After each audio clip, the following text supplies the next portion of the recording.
Bem-vindo ao Momento Notícias, o seu canal de finanças 360 graus. Hoje o tema é sério e polêmico. A decisão do Banco Central de manter a Selic em 15% ao ano. Especialistas afirmam que essa taxa trava o crescimento, eleva o custo da dívida pública e empurra o país para o abismo econômico.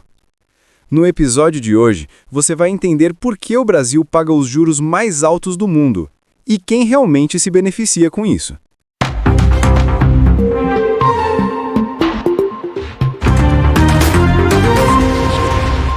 Bem-vindos ao Diálogo. O tema de hoje, ele reverbera, nas salas de reunião, nas fábricas e, claro, na mesa dos brasileiros. A decisão recente do Comitê de Política Monetária, o Copom, de manter a taxa básica de juros, a Selic, fincada, cravada em 15% ao ano.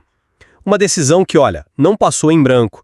Gerou análises críticas bem contundentes, como as que a gente examinou vindas do Conselho Federal de Economia, o COFECOM. A questão que nos divide aqui e que vai guiar a nossa conversa é visceral. Esses 15% são um remédio amargo, porém, indispensável para conter uma inflação persistente. Ou, na verdade, representam um veneno lento que está asfixiando o crescimento, o emprego, a própria vitalidade da economia brasileira. A minha posição, e eu me alinho à crítica que analisamos, é que essa taxa é sim excessivamente conservadora. Ela impõe um freio desnecessário à atividade econômica e se ampara em premissas que merecem, no mínimo, um escrutínio rigoroso. Eu vou argumentar que a gente está tomando a dose errada do remédio, talvez até para a doença errada. E eu vou defender uma perspectiva um pouco diferente. Embora ninguém possa negar o custo elevado, o fardo pesado desses 15% de juros, a decisão do Copom pode sim ser compreendida, talvez até justificada pela necessidade imperativa de domar a inflação e algo que eu considero absolutamente crucial, preservar a credibilidade da política monetária. A minha dúvida fundamental é: as alternativas que estão sobre a mesa, como uma redução talvez mais agressiva e imediata dos juros, seriam de fato menos arriscadas neste cenário tão complexo e cheio de incertezas que o Brasil atravessa? Talvez o remédio seja amargo, sim, mas a doença da inflação descontrolada, essa sim, poderia ser fatal. A minha leitura parte diretamente da análise que eu achei incisiva, apresentada pelo Miragaia, lá representando o COFECOM. Veja bem, sustentar uma taxa de juros real, aquela que a gente desconta a inflação esperada, acima de 10% ao ano, é algo que salta aos olhos no cenário internacional. Coloca a gente isolado no topo de um ranking do qual, francamente, não deveríamos nos orgulhar. E isso não é uma abstração econômica, Tem consequências bem concretas. Como a análise detalha, é um desincentivo brutal ao crescimento e à geração de empregos. O mecanismo é quase uma asfixia econômica programada. O crédito para as empresas investirem e para as famílias consumirem se torna proibitivo, escasso. Investimentos produtivos, aqueles que geram valor real, são engavetados. O custo de qualquer financiamento dispara. E qual é o resultado disso, no chão da fábrica, no comércio, na vida das pessoas? Um quadro de estagnação que teima em não ir embora, A renda familiar espremida, o consumo patinando. O Miragaia foi direto ao ponto, e eu concordo plenamente. Estamos pagando o preço de uma política monetária que beneficia rentistas e penaliza quem produz. É uma escolha clara, uma escolha por um modelo que parece priorizar a ciranda financeira em detrimento da economia real, da produção, do emprego. Como é que a gente pode chamar isso de remédio necessário? Eu reconheço, e seria insensato não fazer isso, o impacto severo de uma Selic nesse patamar. É uma ferramenta que dói, não há dúvida. Contudo, a gente precisa colocar em contexto. A taxa de juros elevada é um instrumento padrão? O mais conhecido e utilizado globalmente para frear pressões inflacionárias que se mostram persistentes. O que me incomoda um pouco na crítica é uma certa causalidade direta, quase automática, que atribui toda a culpa pela nossa estagnação econômica exclusivamente à Selic alta. Será que a gente pode, de forma honesta, ignorar outros fatores que sabemos que pesam e pesam muito sobre a nossa economia? Eu estou falando dos gargalos de infraestrutura que encarecem tudo, dos choques de oferta que a gente sofre recorrentemente, da volatilidade do câmbio que impacta os preços. Todos pontos mencionados, inclusive na própria análise crítica, né? A lógica do Copom, ao que me parece, é a de que ancorar as expectativas de inflação quer dizer fazer com que todo mundo acredite que a inflação vai cair e ficar baixa é a prioridade número 1, para garantir alguma estabilidade no longo prazo, mesmo que isso custe caro agora. A meta de 3%, por mais rígida que pareça, funciona como um sinal forte desse compromisso com a estabilidade. E aqui reside minha principal hesitação. Seria mesmo seguro, seria prudente baixar os juros de forma mais incisiva neste exato momento, como pedem os críticos? Ou a gente estaria correndo risco real, palpável, de jogar gasolina na fogueira da inflação e, talvez pior, minar a credibilidade da política monetária? Uma credibilidade que, uma vez perdida, exige um remédio ainda mais amargo para ser reconquistada.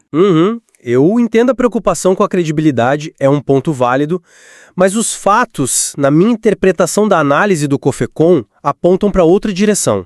A Selic a 15% não está apenas desacelerando, ela está, de fato, estrangulando a economia real.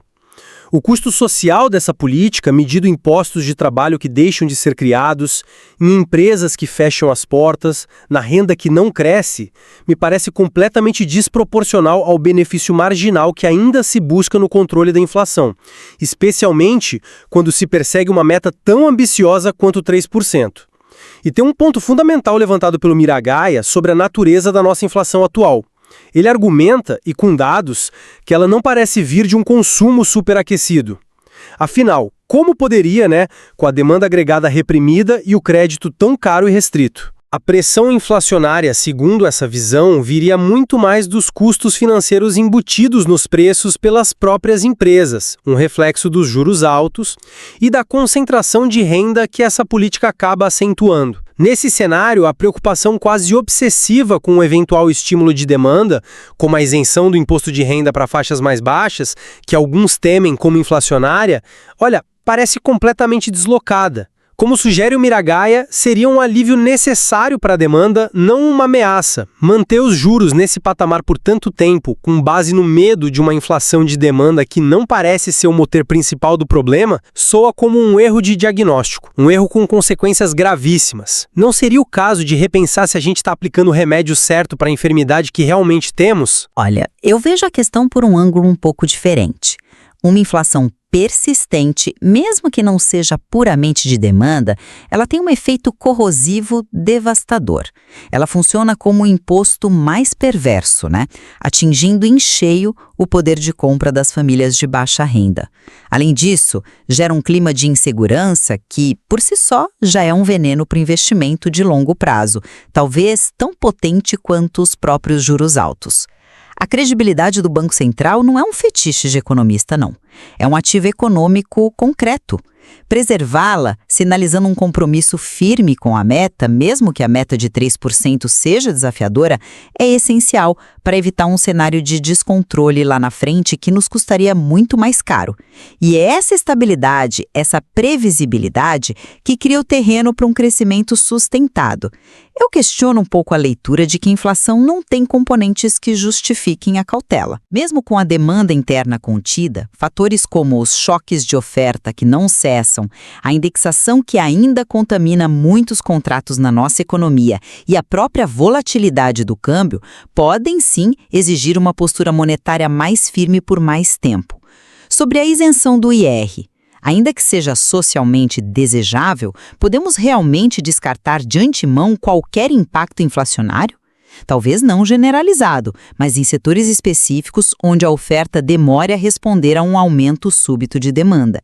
E qual é o risco real de desancorar as expectativas, ou seja, fazer com que empresas e consumidores voltem a esperar inflação alta no futuro e remarquem preços preventivamente se o Banco Central sinalizar um relaxamento agora, antes de ter certeza absoluta de que a inflação e suas projeções estão solidamente caminhando para a meta? Perder essa âncora pode nos jogar à deriva, né? E essa sua preocupação com a âncora nos leva diretamente ao coração de outra crítica fundamental feita pelo Miragaia: a própria meta de inflação. O argumento é forte, sabe? Uma meta de 3% parece desconectada da realidade estrutural brasileira. Nós somos, historicamente, uma economia mais volátil, sujeita a choques externos, com gargalos logísticos e de infraestrutura que pressionam custos e com uma moeda que flutua bastante. Insistir dogmaticamente nessa meta de 3% obriga o Banco Central a usar seu principal instrumento, a taxa Selic, de forma desproporcionalmente agressiva, mantendo-a em níveis que a análise do Cofecon chama de artificialmente elevados. A proposta que emerge dessa crítica, de uma meta mais flexível, talvez ali em torno de 4,5%, não me parece um convite à indisciplina inflacionária, não. Pelo contrário, parece um reconhecimento pragmático das nossas condições reais. Uma meta mais realista permitiria, em tese, uma taxa Selic mais baixa, o que aliviaria a pressão sobre a atividade econômica e, ponto crucial que a gente ainda vai debater, sobre as contas públicas. Perseguir uma meta que não condiz com a estrutura da economia gera um sofrimento econômico e social que talvez seja francamente desnecessário. Será que não estamos nos flagelando para atingir um número que não reflete nossas possibilidades atuais? Recorrente. Mas mexer na meta de inflação, especialmente num ambiente como o atual, com pressões ainda vivas e expectativas que talvez não estejam tão firmemente ancoradas quanto a gente gostaria, é uma manobra de altíssimo risco. Imagine o sinal que isso poderia enviar aos agentes econômicos. Poderia ser interpretado, e provavelmente seria, como uma demonstração de menor compromisso com a estabilidade de preços. Uma espécie de toalha jogada, sabe? Uma aceitação de uma inflação mais alta como o novo normal. Isso tem um potencial enorme de contaminar as expectativas futuras. Se os empresários e trabalhadores passam a esperar mais inflação, eles vão embutir isso em seus preços e salários. E o Banco Central, paradoxalmente, terá que subir ainda mais os juros lá na frente para tentar reverter essa dinâmica e reconquistar a credibilidade perdida. É um ciclo perigoso. A meta de 3%, mesmo que ambiciosa, mesmo que difícil de atingir consistentemente dadas as nossas idiosincrasias, funciona como essa âncora necessária. Ela impõe uma disciplina, um norte.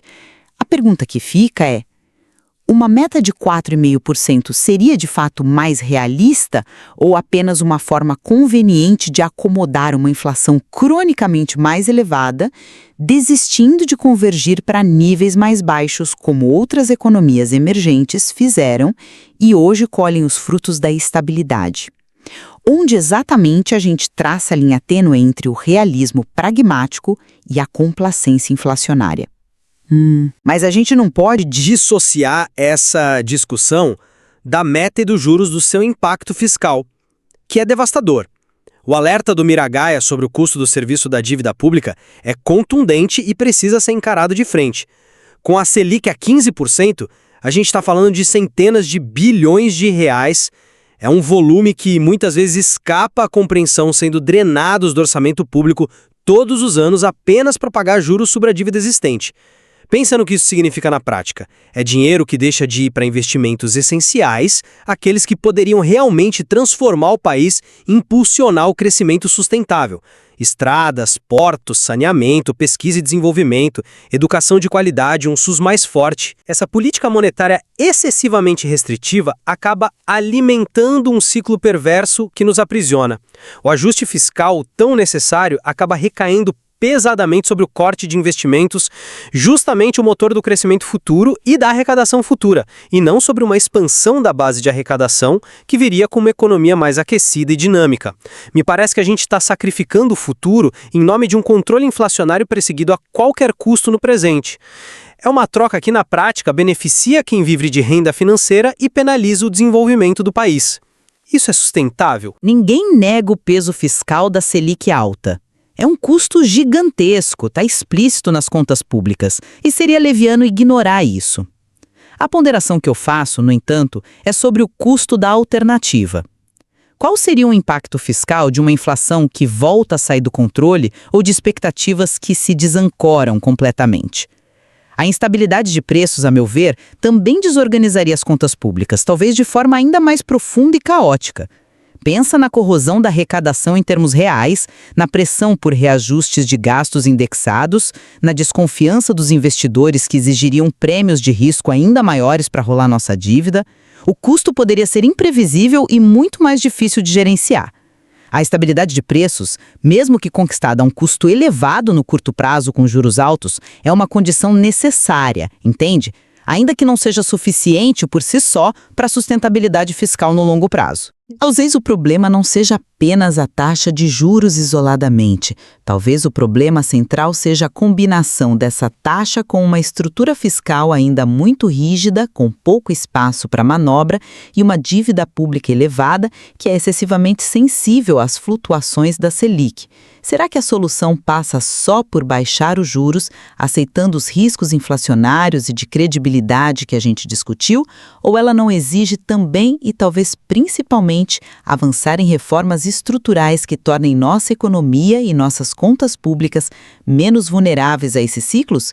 Culpar apenas a política monetária pode ser uma simplificação perigosa do diagnóstico. Resumindo a minha posição, que ecoa as preocupações críticas levantadas lá na análise do COFECOM, a manutenção da Selic em 15% e essa adesão quase dogmática à meta de 3% parecem configurar uma dose excessiva de um remédio extremamente amargo. Os efeitos colaterais sobre o crescimento econômico, a geração de empregos, a distribuição de renda e a própria saúde das contas públicas são severos, são visíveis e, na minha avaliação, desproporcionais. Tudo isso baseado numa leitura dos riscos inflacionários atuais, especialmente os de demanda, que eu considero questionável. A análise que a gente teve como base aponta para uma urgência, a de recalibrar a política monetária, buscando um equilíbrio mais sensato que não sacrifique o desenvolvimento presente e futuro no altar de uma estabilidade perseguida a qualquer preço. Para a economia real, para quem produz, parece mais veneno do que remédio. Terando o meu ponto central. Embora os custos sociais e econômicos dessa Selic elevada sejam inegáveis e devam ser permanentemente monitorados e pesados, a decisão do Copom, por mais impopular que seja, provavelmente reflete o dilema angustiante de ter que garantir a estabilidade de preços. Afinal, a inflação controlada é um bem público fundamental que protege sobretudo as camadas mais vulneráveis da população e precisa ser defendida num cenário global e doméstico repleto de complexidades e incertezas. Questionar essa política como fazem os críticos com argumentos pertinentes como os do COFECOM é legítimo e necessário, mas exige uma ponderação extremamente cuidadosa dos riscos inflacionários e, talvez ainda mais importante, dos riscos à credibilidade que as alternativas podem acarretar. Pode ser um remédio amargo, sim, mas talvez seja o único eficaz contra uma doença que já nos castigou muito no passado. Fica evidente que a gente está diante de um nó difícil de desatar, né? Sem respostas fáceis ou consensuais. Especialistas como os que se manifestaram através do COFECOM trazem argumentos robustos, dados concretos que desafiam a ortodoxia e a condução atual da política monetária. E essas vozes precisam ser ouvidas com atenção. Sem dúvida alguma. A análise fria dos dados, a compreensão profunda das diferentes perspectivas sobre essa intrincada e muitas vezes tensa relação entre juros, inflação, crescimento e contas públicas é absolutamente crucial. O material que baseou nossa discussão hoje oferece inúmeros pontos para uma reflexão mais aprofundada sobre os caminhos e os desafios imensos da economia brasileira. Claramente, não há um vencedor nesta nossa troca de ideias e a própria complexidade do tema exige mais do que respostas definitivas, uma análise contínua, crítica e aberta a novas evidências.